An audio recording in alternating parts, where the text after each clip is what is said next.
오늘 우리에게 주신 하나님 말씀 마태복음 8장 5절부터 13절까지 말씀입니다. 합독하겠습니다. 시작. 예수께서 가버나움에 들어가시니 한 백부장이 나와 간구하여 이르되 주여 내 하인이 중풍병으로 집에 누워 몹시 괴로워하나이다. 이르시되 내가 가서 고쳐주리라. 백부장이 대답하여 이르되 주여 내 집에 들어오심을 나는 감당하지 못하겠사오니 다만 말씀으로만 하옵소서. 그러면 내 하인이 낫겠사옵나이다. 나도 남의 수하에 있는 사람이요 내 아래에도 군사가 있으니 이더러 가라 하면 가고 저더러 오라 하면 오고 내 종더러 이것을 하라 하면 하나이다. 예수께서 들으시고 놀랍게 여겨 따르는 자들에게 이르시되 내가 진실로 너희에게 이르노니 이스라엘 중 아무에게서도 이만한 믿음을 보지 못하였노라.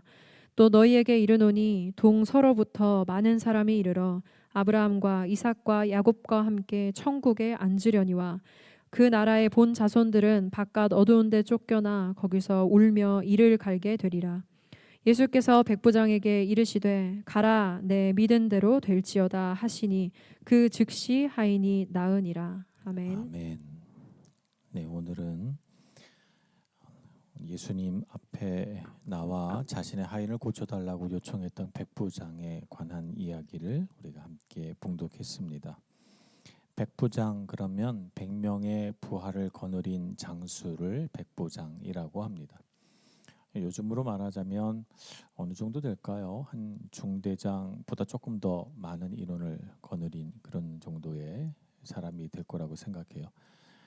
과거 로마 시대에는 한 군단은 6천 명으로 구성돼 있었는데 그 6천 명은 전부 100명 단위로 모여 있습니다.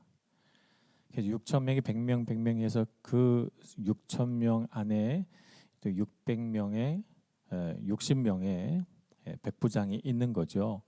물론 그 위에 천부장이 있어요. 그래서 1000명, 그러니까 백부장 10명을 거느리는 장교가 있지만 사실상 로마 군단에 있어서 이 1000명을 거느린 천부장은 큰 힘이 없습니다. 실제적으로 로마 군단은 백부장 중심으로 되어 있죠. 그래서 전쟁하기 전에 회의를 할 때는 항상 사령관은 백부장들을 소집해 놓고 회의를 해요. 그래서 백부장 몇 명은 여기를 맡고 백부장 몇 명은 저기를 맡고 뭐 이렇게 작전을 시다를 하고 하다를 하고 그리고 이제 100명의 군사들이 이제 전쟁을 하다가 그 중에 뭐 한 전쟁에서 사망하거나 혹은 뭐 몸이 아파서 고향으로 돌아가거나 해서 사람이 10명이 비면 그 10명을 또 다른 군사로 채워서 100명을 유지합니다. 또 때로는 백전노장의 용사들은 100명이 안 돼도 전쟁을 오랫동안 하면서 이제 사망자가 생겨서 뭐 60명밖에 되지 않는다. 그래도 그 100명 단위의 그걸 유지합니다.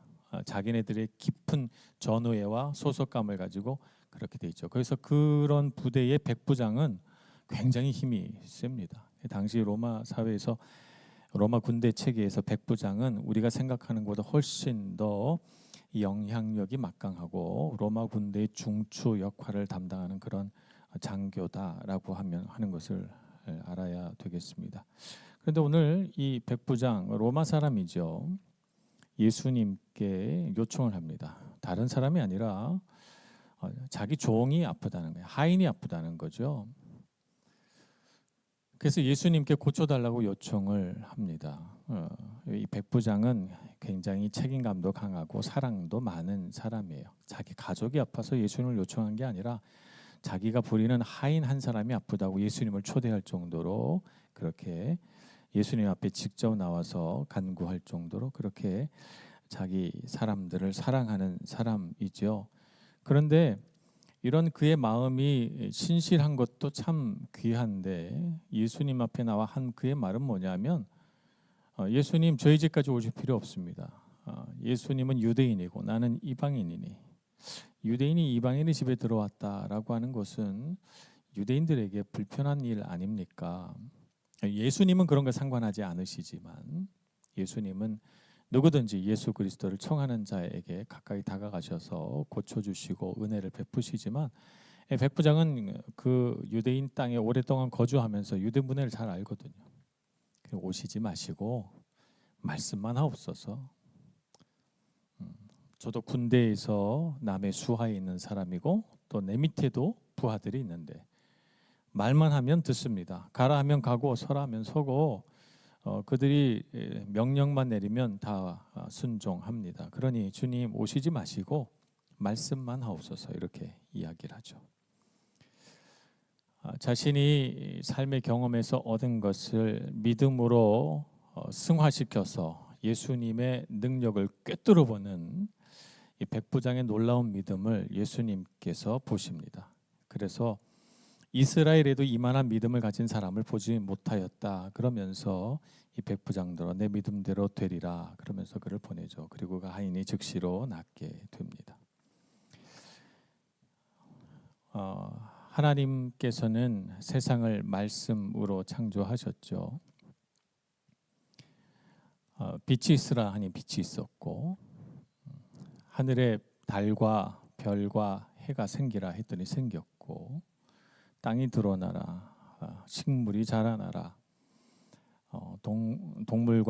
동물들이 뛰어나려 바닷속의 동물 하늘의 동물 땅 위의 동물 하나님께서 말씀으로 다 창조하셨어요. 그냥 말씀만 하면 생겨났죠. 그러니까 하나님 말씀 안에는 생명이 있습니다. 하나님은 말씀하시면 생명을 창조해 내실 수 있어요. 하나님 그 말씀으로 그 생명 고유의 특성을 가진 특별한 생명들을 창조해 내셨죠. 말씀이 육신을 입고 이 땅에 내려오셨습니다. 예수님은 본성 자체가 하나님의 말씀이세요. 그래서 말씀이신 예수님 안에 생명이 가득하죠. 왜냐하면 말씀은 생명이니까. 그래서 예수님이 이 땅에 사시면서 하나님이 창조해 놓으신 피조물들이 특히 사람이 죄로 인하여 병들고 어그러지고 장애를 입으면 주님은 다가가셔서 그들을 고치십니다. 하나님이 창조하신 본래의 모습으로 회복시켜 놓으시죠. 이런 일은 예수님만 하신 건 아니고 하나님도 하셨어요. 히스기야 왕이 병들었을 때 등에 종기가 나서 이 종기가 너무 깊어서 생명의 위협까지 가게 됐어요. 너는 곧 죽으리라 하나님 말씀하셨는데 간절히 기도했거든요. 그랬더니 하나님께서 그를 살려주시고 10년의 생명을 더 연장시켜 주셨죠. 하나님의 말씀에는 생명이 있습니다. 하나님은 생명을 창조하시고 치유하시고 회복하십니다. 그래서 우리가 하나님 말씀을 듣는다라고 하는 것은 그 안에 있는 생명을 경험한다라고 하는 의미인 것이죠. 또 하나님 말씀 안에는 세상을 바꾸는 힘이 있죠. 그래서 하나님은 말씀 한마디로 세상을 바꾸어 내십니다. 그래서 하나님의 말씀을 듣고 순종하는 사람들을 사용하세요. 그래서 그 하나님의 말씀을 듣고 그렇구나 하고 그 하나님의 말씀을 믿고 나아가면 세상이 바뀌어요. 성경에는 많은 예가 있습니다만 특별히 모세라고 하는 사람을 하나님께서 부르셨어요. 모세는 자기 자신에 대해서 어떻게 생각했냐면 나는 이제 늙어서 기운도 없고 말도 잘 못하는 사람이고 그리고 내가 이스라엘 백성들 앞에 가서 무슨 일을 할 수 있어요? 그들이 나를 알아보기나 하랴 내 말을 듣기나 하랴 이렇게 생각을 해요. 근데 하나님께서는 다르게 생각하시죠. 내가 너를 이스라엘 민족을 구원할 민족의 지도자로 삼겠다. 그리고 이스라엘을 그 탄식과 부르짖음 속에서 건져내시겠다고 하세요. 그래서 말을 잘 못한다고 나는 입이 뻣뻣하고 혀가 둔한 자라고 말하면서 극구 사양하는 모세를 향하여 하나님 이렇게 말씀하시죠. 출애굽기 4장 11절 12절입니다. 여호와께서 그에게 이르시되 누가 사람의 입을 지었느냐 누가 말 못하는 자나 못 듣는 자나 눈 밝은 자나 맹인이 되게 하였느냐 나 여호와가 아니냐 이제 가라 내가 내 입과 함께 있어서 할 말을 가르치리라 이렇게 말씀하십니다. 그래서 모세가 자기 입술에 하나님의 말씀이 담겨지리라 믿고 갔더니 모세가 가는 곳곳마다 하나님의 놀라운 기적이 일어납니다.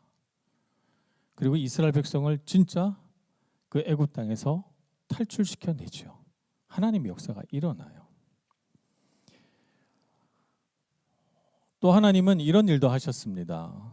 갈멜산에서 바알 선지자와 아세라 선지자를 다 죽이고 갈멜산에서 하나님의 놀라운 기적을 경험한 선지자, 우리 유명한 선지자죠. 엘리야 선지자가 있었습니다. 그런 자신이 이렇게 하나님의 능력을 이스라엘 땅에 가져오면 그러면 아합 왕이 회개하고 나라가 바뀔 줄 알았어요. 그런데 오히려 이세벨이 더 화가 나가지고 자기 생명을 노리고 쫓아오니까 실망한 엘리야는 로뎀나무 아래에 앉아서 하나님 차라리 날 죽여 주십시오. 나는 더 이상 이렇게는 못 살겠습니다. 이렇게 고백을 해요. 하나님이 그를 일으켜 세우셔서 물을 먹이시고 떡을 먹이시고 호렙산으로 가자 부르셔서 그가 그 산에 이르게 됩니다. 사무엘하 19장의 말씀인데요. 호렙산에서 하나님께서 너는 여기에 왜 왔느냐 묻습니다. 어찌하여 여기에 왔느냐? 엘리야가 대답을 못해요. 그래서 하나님께서 내가 너에게 나를 나타내리라 말씀하시고 엘리야가 서 있는데 하나님을 보면 죽으니까 등을 돌리고 서 있습니다. 그런데 하나님이 그의 등 뒤를 지나가세요. 하나님이 지나가는 이 위엄과 영광이 얼마나 큰지 바람이 확 세게 붑니다. 근데 바람 속에도 주님이 아니 계시고 또 하나님이 지나가시는데 지진이 막 나요. 지진 속에도 주님이 계시지 아니하시고 땅이 갈라지고 불이 막 땅에서 솟아 올라와요. 불 속에도 계시지 않더라. 사방이 잠잠해졌는데 그 고요한 중에 하나님이 세미한 음성으로 말씀하십니다. 하나님 어디 계십니까? 말씀 가운데 계십니다. 말씀의 능력이에요. 하나님이 그 말씀으로 엘리야에게 명하기를 세 명에게 기름을 부어 왕을 세우라. 하나는 아람의 왕 하사엘에게, 하나는 이스라엘의 왕 예후에게, 그리고 한 사람은 너의 대를 이을 선지자 엘리사에게 기름을 부어 세우라. 내가 세상을 바꾸겠노라. 하사엘의 칼을 피하면 예후에게 죽고 예후의 칼을 피하면 엘리사 선지자에게 죽으리라. 내가 세상을 바꾸겠노라 말씀하십니다. 하나님께서 말씀하신 것을 듣고 그 말씀을 믿으니 어떻게 됩니까? 말씀대로 됩니다. 엘리야가 호렙산에서 내려와서 생전 처음 보는 하사엘을 길에서 만나서 그에게 기름을 붓고 예후에게 기름을 붓고 그리고 하나님의 역사가 일어나기 시작합니다. 하나님의 말씀은 세상을 바꾸는 힘이 있습니다. 그래서 하나님의 말씀을 듣는다는 것은 우리에게 엄청난 은혜요, 복이죠. 우리 영은 하나님의 말씀으로 늘 배고픕니다. 우리 육신이 밥을 먹지 않으면 우리 몸은 배고프죠. 아, 배고프다. 뭐 좀 먹었으면 좋겠다. 피곤하다. 힘들다. 이렇게 됩니다. 그래 먹어서 우리 몸은 어때요? 기뻐요. 배부르고 만족하고 기쁘고 힘이 솟아요. 우리 영은 어떻습니까? 우리 영이 먹는 음식은 뭐예요? 하나님의 말씀이에요. 우리 영은 하나님의 말씀으로 늘 배고파요. 그래서 영이 하나님의 말씀을 들으면 그것이 채워지면 기쁘고 소망이 생기고 힘이 솟아요. 만족하게 돼요. 특별히 내가 삶에 뭐가 무슨 특별한 사건이 일어나지 않아도 내 영은 기뻐하게 되어 있는 것이죠. 그래서 예수님은 광야에서 사단의 시험을 받을 때 마태복음 4장 4절에 보면 사람이 떡으로만 살 것이 아니요 하나님의 입으로부터 나오는 모든 말씀으로 살 것이라 말씀하셨거든요. 그러니까 하나님의 말씀이 우리 삶에 참 중요하다는 거예요. 말씀을 먹어야 우리 영이 삽니다. 육신만 산다고 진짜 산 게 아니라 말씀을 먹어야 돼요. 사람은 말하는 존재로 창조되었습니다. 그러니까 하나님의 형상으로 창조되었다는 두드러진 특징 중에 하나가 하나님이 말씀하시는 분이신데 사람을 말하는 존재로 창조했다는 것이죠.